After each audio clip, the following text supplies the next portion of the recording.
Congress government కనువిప్పు జరిగితే రైతు బంద్ చేసినా కానీ మిగతా రుణమాఫీ కాని వాళ్ళకి రుణమాఫీ ఇచ్చినా కానీ 2000 నుంచి 4000 పింఛన్ చేస్తాను అది పెరిగినా కానీ వికలాంగులకు 4000 నుంచి 6000 పెంచినా కానీ ప్రతి మహిళకు 2500 ఇచ్చినా కానీ మనమే బాగుపడతాం కదా, ప్రతి కుటుంబం బాగుపడుతుంది, ప్రతి కడప బాగుపడుతున్న ఉద్దేశంతో ఈరోజు ఈ నిర్ణయం తీసుకున్న సింగిరెడ్డి నిరంజన్ రెడ్డి గారి సూచన మేరకు నాగసంపల్లికి రావడం జరిగింది. మీరు కూడా స్వచ్ఛందంగా అన్ని పార్టీలకు అతీతంగా రైతాంగం ముఖ్యం, రైతులు మనం నష్టపోతున్నాం.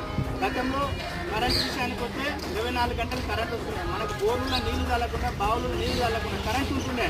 ఇప్పుడున్న పరిస్థితి బావిలో నీళ్లు ఉన్నాయి, బోర్లో నీళ్లు ఉన్నాయి, కరెంటు లేదు. మనం కరెంట్ ఎప్పుడు వస్తుందని మనకు కావాలి కావాల్సిన రోజులు వస్తున్నాయి. గతంలో కరెంట్ ఎక్కువైతుంది, ఇప్పుడు కరెంట్ తక్కువైతుంది. ఏం కావాలి అందుకనే ఉద్దేశించింది. కాంగ్రెస్ పార్టీకి టీఆర్ఎస్ పార్టీకి ఉన్న వ్యత్యాసం ఏంటంటే కాంగ్రెస్ పార్టీ స్కామ్ల పార్టీ. ఏ స్కామ్ చేస్తే మనకు ఎంత వస్తుంది, ఏ స్కామ్ చేస్తే మనం ఎంత పంచుకుంటామని ఆలోచన చేసేది కాంగ్రెస్ పార్టీ. టీఆర్ఎస్ పార్టీ ఏ స్కీమ్ పెడితే మనం రైతులకు బాగుపడతాం,